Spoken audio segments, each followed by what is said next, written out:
বাংলাদেশ থেকে একটা বড় খুনিকে এসটিএফ অ্যারেস্ট করেছিল, জেনে রাখুন।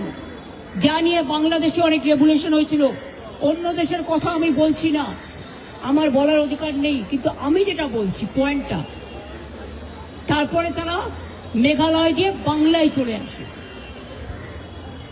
বাংলায় যখন চলে আসে তখন আমাদের এসটিএফ তাকে ধরে, এটা তাদের ক্রেডিট। তারপরে হোম মিনিস্টার নিজে আমাকে ফোন করে বলছেন, এতদিন তো কই আমি বলিনি, মুখ করিনি, আজকে অত্যাচারের শেষ সীমায় গেছেন বলে।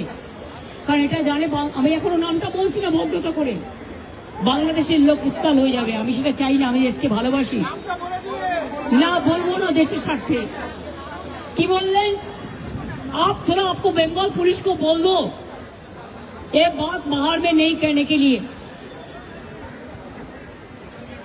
ये देश के लिए है। কাকে দিয়ে খুন করিয়েছিলেন, কার কার নাম বেরিয়েছিল?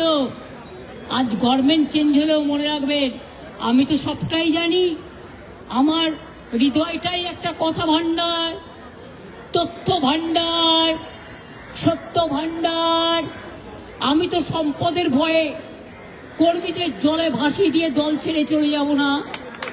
আমার তো এক সেকেন্ড লাগতো।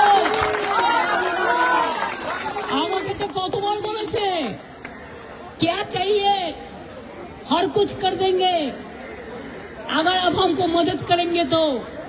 শুনুন, আমাদের পার্টির একটা নীতি আছে, আদর্শ আছে, দর্শন আছে।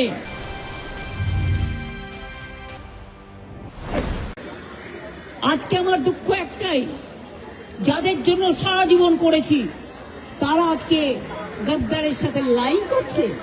তোমার এলাকায় যখন বাড়ি ভাঙে 7,000 লোক, আমি নিজে ফোন করে তোমাদের যেতে বলি, তোমরা যাচ্ছ না। দাঁড়াও ভাই, একটু চুপ করো।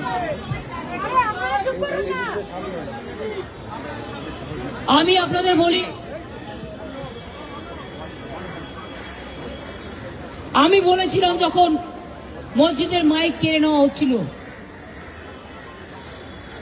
যে তোমরা একটা কেস করো, করেনি সে। বকরিদের ব্যাপার নিয়ে আখরুজ্জামানকে দিয়ে মহুয়া মৈত্র কেস করলেন, আমাদের তৃণমূল কংগ্রেসের এমপি।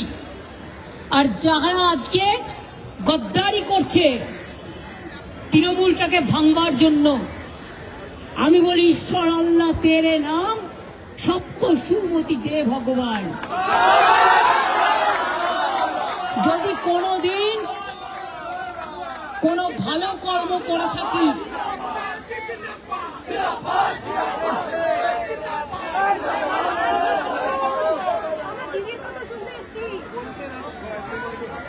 যদি কোনোদিন কোনো ভালো কাজ করে থাকি, কর্মই ধর্ম, মাথায় রাখবেন,